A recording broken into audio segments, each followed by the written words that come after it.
you so much for joining us today. EEOC is the Equal Employment Opportunity Commission, and it's been updating its guidance throughout as well, throughout the last year and a half. They've allowed for more flexibility for employers in terms of medical inquiries to permit inquiries regarding COVID-19 symptoms and medical examinations for COVID-19 testing. These are the main points. There's a lot of background and history about this, but the main things to know are, that a vaccine is not a medical examination under the ADA, which is great, that it doesn't have to be job related or consistent with a business necessity because they found out that it was a direct threat. You can mandate vaccines. Of course, you need to be careful with that because of the two reasons. You want to make sure you're not discriminated against anybody with a disability or sincerely held religious belief.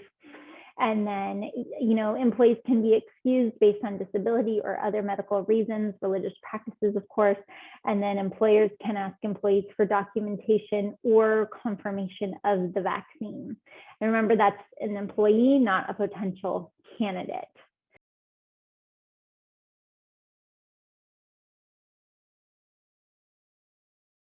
There are two components of the voluntary nature of the vaccine. Choosing whether or not to be vaccinated is one part of it, and then choosing whether or not to respond to pre-screening questionnaires. In dealing with either voluntary choice, the important takeaway for you as an employer is not to discriminate or retaliate against employees, who decline to participate. Consult the CDC's toolkit to assist in educating the workforce about getting the COVID-19 vaccine.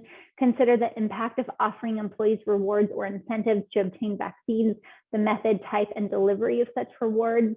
You want to review any reward or incentive program offered to employees to obtain vaccines to ensure that those incentives are not coercive.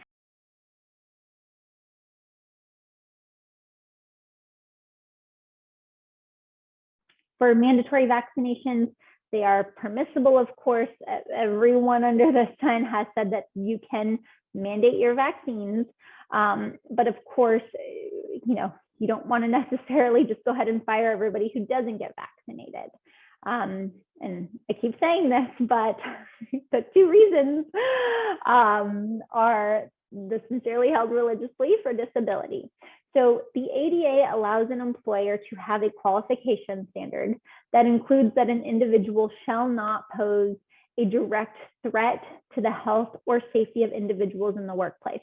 However, if a safety-based qualification, like a vaccine requirement, screens out or tends to screen out individuals with disabilities, the employer must show an unvaccinated employee would pose a direct threat.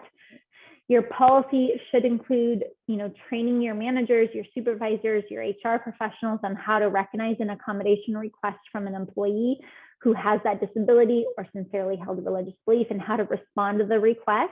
You want them to be prepared to make reasonable accommodations for those employees who can't be vaccinated due to a protected reason or those who may have a health concern, even if they are fully vaccinated, such as like immunocompromised individuals, and consider the feasibility of the accommodation examples offered by the EEOC. You want to monitor the current spread of COVID and employee vaccination rates to determine whether unvaccinated employees should in fact be excluded from the workforce. Offer the same or similar job adjustments to pregnant employees who are unable to get vaccinated. You want to consider mask wearing, social distancing, and other requirements in the workplace, and then take steps to protect and maintain the confidentiality of any medical information that you receive for your employees.